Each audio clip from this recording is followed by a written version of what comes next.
We've worked one entire year trying to sign this player. In this new format of life as a football agent, so many people ask me, Samuel, how do I sign a player? Or how agents sign players? And the answer is not simple. That's why today I want to share with you guys how we signed one of our players and the entire process. It's also something agents don't normally want to talk about. As you know, they don't want to reveal secrets or anything. But you know me, I'm sharing the journey with you guys. So here's the truth. Here's the real story of our signed Gianmarco Di Biase, striker that now plays at Juventus.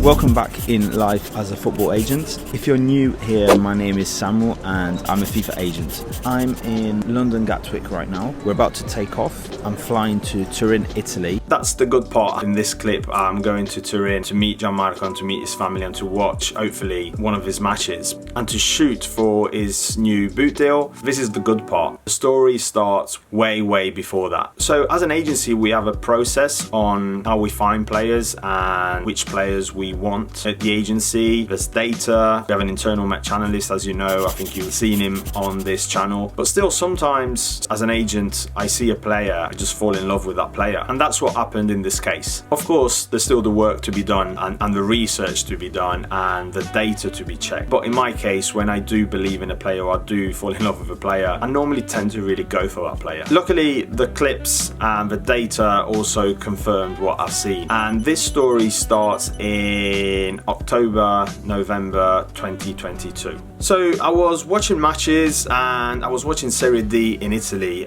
Normally we tend to go higher, but Serie D sometimes when somebody is playing and is quite young, it can be interesting. And that's what happened with this player. He's a 2005, so in 2022 he was still 16 and he was playing men's football. He wasn't only playing men's football, he was actually doing really well, scoring goals. So as you know, with minors, we can't get in touch with minors. We need to go through the family, of course. That's FIFA rules and you need to follow those rules. So I get in touch with the family. I explain who I am, who we are as an agency, what Entourage does, who we represent, how we work, how we are different. And it's normal. It's the first calls, nothing happens, time goes by. I start tracking the player. I start having more calls with the family. So I understand that, of course, something clicked there. The problem is, though, we come around the Christmas period and I go to Sardinia for a bit of work, a bit of holiday. In the meantime, the player scored already something like 9 or 10 goals in men's football at his age. So he literally has everybody on him. Guys, and when I say everybody on him, I literally mean everybody on him. In fact, January arrives and the agency is on more and more. And I think I found out there were like 30 or 35 agents or agencies on him. You can be as good as you like, but that's quite a bit of competition.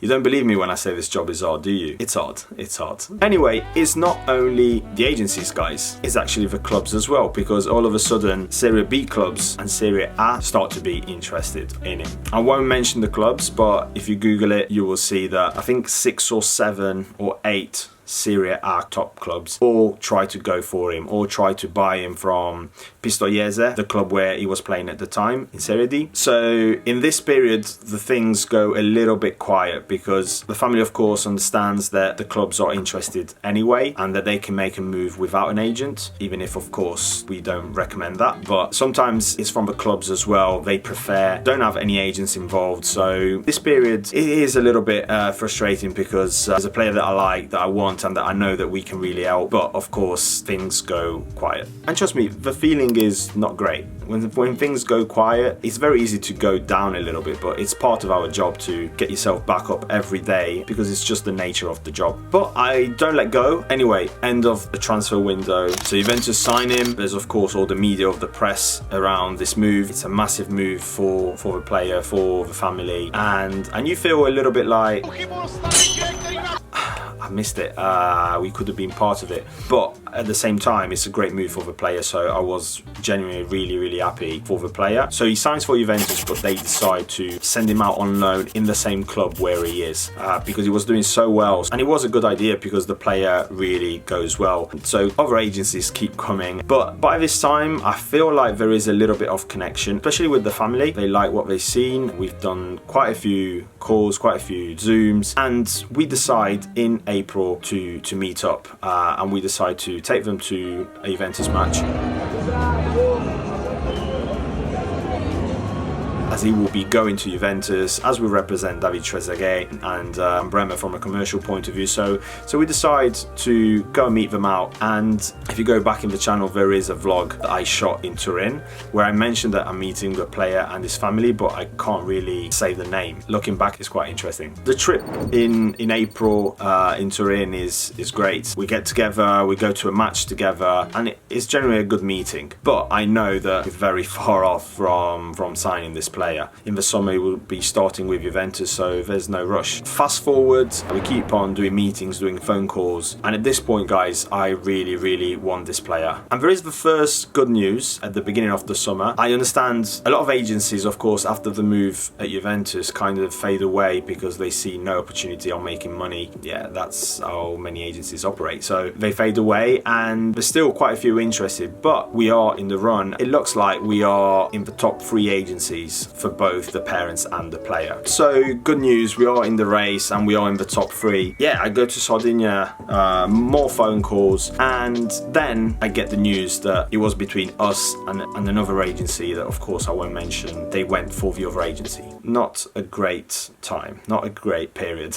Drive to Sardinia for more work, to meet clubs there and to meet clubs in Italy, and to spend August with my family and with my friends, like I always do. When they tell me that we are not going to sign this player, it was hard. I won't lie, it was hard because I really wanted him. But also, I knew that we could bring and do things that other agencies just don't normally do, and nothing against these agencies. It's a lot to do with numbers. The more players you have, the less attention you can dedicate to those players. So I just knew we could do something important for him. So the season starts and Gianmarco starts with Juventus, does a few friendlies, and then there is the first game of the season. Juventus Cagliari, Primavera, under 19, and after exactly 3 minutes, in the first touch of the ball, Gianmarco has a terrible injury, which of course, even if he didn't went with us, made me really sad, because when these things happen, is never good, guys.